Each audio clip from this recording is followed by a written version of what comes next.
What is going on, you wooden dinosaurs? I am Chris, and today on Nostalgia Dig, we are going to make another dent in this green bin that I've been working on for a bit now. Starting to get towards the end. I just have to say, apropos of nothing, I'm recording this in April. 3 days ago it was 85 degrees here in Western New York, which is unusual. And today it's snowing. It's all over the place. But anyhow, without further ado, let's dig in. I am going to start with this amazing Cyborg Gorilla. I think I found a piece over here. Looks like it might go to him. There we go. I think that's what it is. And there may be more to this guy to come, but that's one more piece to the puzzle. I believe this is a McFarlane, copyright 1996, McFarlane Toys. And I will reiterate now, McFarlane, I feel like raised the game in terms of the types of toys that you just saw in stores. I know that there were quality toys being made, but the kind that you can just go to the store as a kid and buy were not usually as good a quality or as detailed as McFarlane toys were. I don't know what series this would be from. So I know he was known for Spawn, but then he branched out into a bunch of other things. Yeah, he's great. I really like him. Rubber lizard. Oh.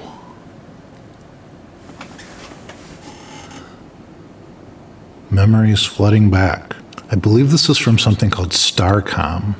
And I had a Starcom Jet. The thing about them is they're small in scale and they have magnets on their feet. So there were certain parts on their vehicles that were metal and they could just kind of stick off the side. I guess the idea is that they're in outer space and they're in zero G.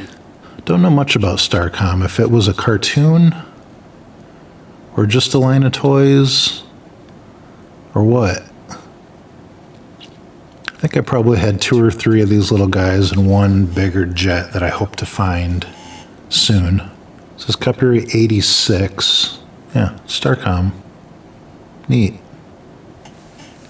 And just a nice blue bouncy ball. I think this is the top to a container of sea monkeys. I definitely had sea monkeys as a kid. That's what this says to me as sea monkeys. I could be wrong.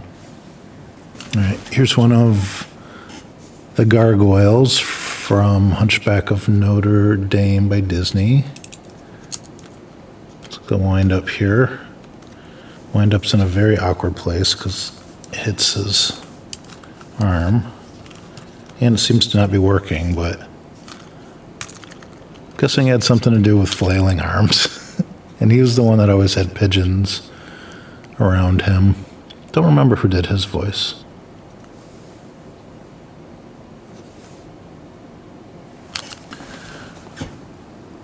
All right, here is the Wolfman, Universal monster.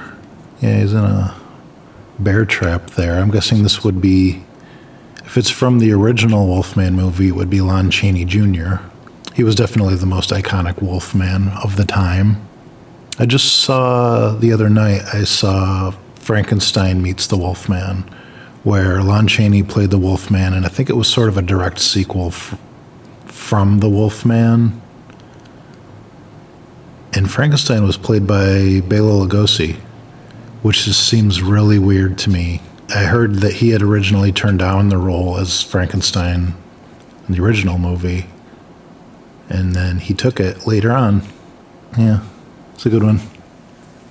Oh, another piece of gold jewelry. Should have these appraised.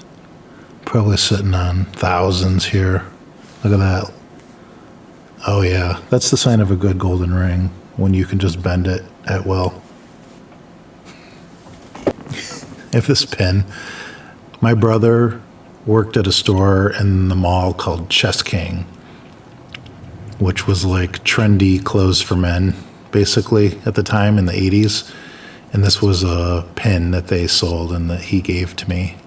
I thought it was so cool because I had like a pin from Chess King, these airplanes on it. I have another one of these. I went over this in another video, but now we have a little more information on it. It is a Happy Meal alien detector. Just for some reason, this one's still in the package.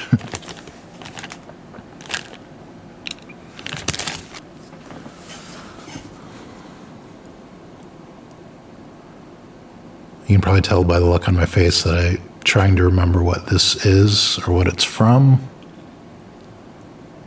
or what its function is. It's got a thing that goes in and out there and some holes in the back. This scary frog demon looking thing. I don't know. I don't remember. I don't know what this is. All right, we have this menacing figure. Looks to be a kid's meal type toy. Is that Rasputin? He's giving me strong Rasputin vibes. Oh, he does something. Let me figure this out. Oh. I see. It doesn't work. He's supposed to be one of those that you hit this button in the back and his everything kind of falls apart and then he snaps back together. Which tracks with Rasputin, because he was known to be hard to kill. At least folklore tells us. Let's see what it says. Burger King Kids Club. Copyright 1997, Fox. Was he the bad guy in Anastasia? I don't remember. It's been a very long time since I saw that movie. It was a movie that looked very much like a Disney movie, but was not Disney. Yeah. I'm going to call it Rasputin, but I'm not sure. Let me know if I'm wrong. All right, we have a finger trap here. A very brittle finger trap. So I guess it's good to know that if my fingers get stuck in it, I could probably just easily rip it apart. Yeah, it still works. I'm sufficiently trapped.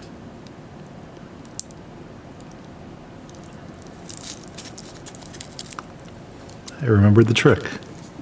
All right, we have a little broken and nondescript football helmet. Used to get these out of 25-cent machines. They usually had a sticker you put there with an actual NFL team on them. This would have been the Cowboys, probably, based on the color. Maybe. Yeah. Okay. So, 3-somethings in a trench coat. Copyright 1996, Warner Brothers. So, from it looks like a kid's meal item from a movie or TV show made by Warner Brothers. That's all I can tell you on this one. I have no idea. I have no recollection as to what this is from.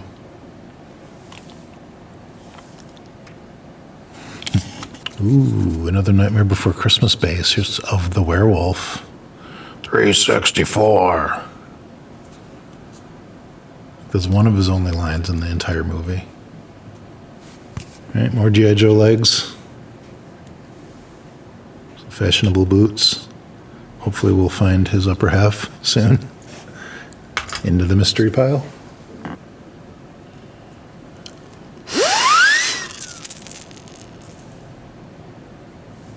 Fancy.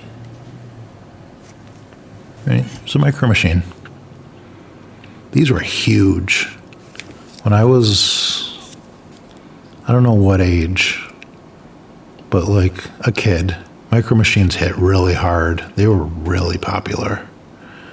I had a few of them.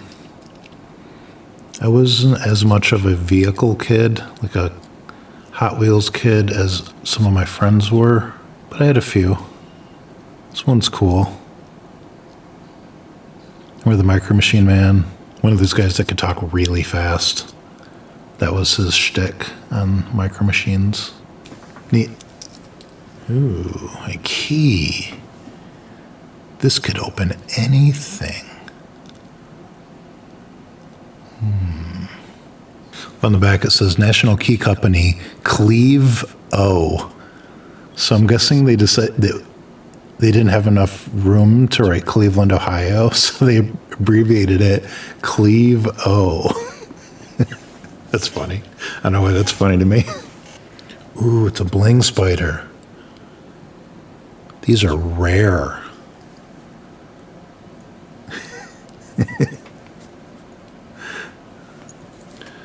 All right, class of 96, that's me from high school.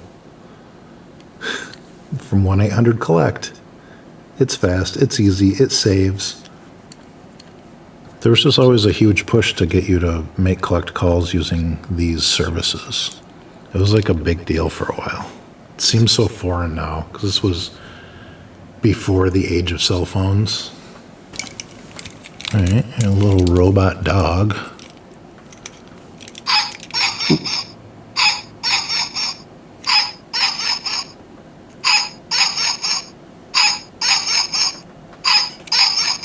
That's cool.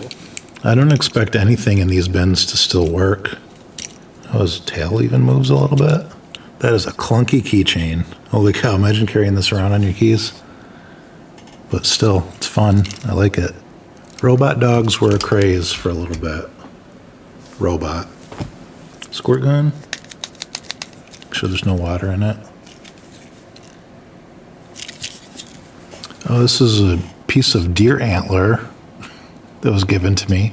My dad used to use them as handles for little things, or he just had some around. I don't know where he's not a hunter or anything, so he just had them given to him too, probably. But it's a little antler spike.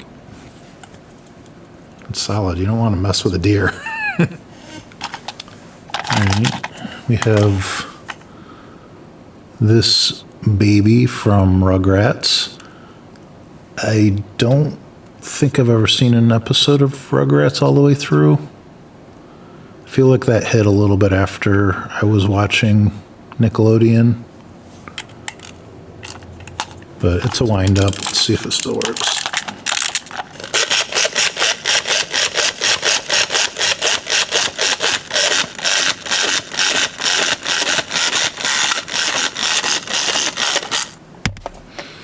That's what it does.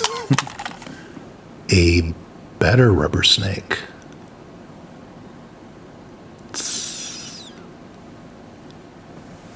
Oh, cool. An intact G.I. Joe guy, which is rare around here. I don't remember his name. But he has a falcon that hooks to his arm, I think. This was made in Hong Kong. But yeah, this is a legit G.I. Joe guy. Wish I had more information on him. He is very falcon based. Yeah, hopefully I'll find his bird so they can be reunited. Yeah, he held up pretty well.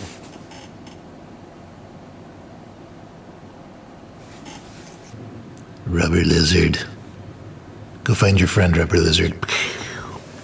Yeah, a miniature frisbee for the movie Independence Day. On video, November 22nd. Kmart. Yeah, a little stained up here. But I think this glows in the dark as well. That movie was huge. I don't know if people remember that, but that was a big deal movie that summer. The summer of 96. Yeah. It's another one. Check Skellington Base. If I had to guess, it's the base that goes with it, with whatever figure this belongs to. We're getting closer. All right, this video, I guess we start and end with McFarlane on this one. This, I think, is the original Violator toy. He's a bendy. Yeah, his mouth opens and closes with this horn up here, which got a little bent, but I think I can get it back into place. I mean, this in itself is a really cool toy, but if you saw how quickly McFarlane progressed from this until this, like, this was only a handful of years later from here to here. Both really cool in their own ways. Yeah, Violator was a Spawn villain, like the Spawn villain, like the Joker to Spawn's Batman, at least for quite a while. He did start to build up a rogues gallery of other villains, and I stopped reading Spawn, I don't know, issue 20 something. So I don't really know much of what happens after that, but yeah, Violator was the Spawn villain at the beginning. Pretty cool. So we're gonna end there this time. It's really looking like the bottom of the barrel in this green bin. I think I might finish it off next time. So if you're enjoying these videos, I encourage you to subscribe. It really helps. I hope everybody has a wonderful day, and I will see you on the next dig. Bye.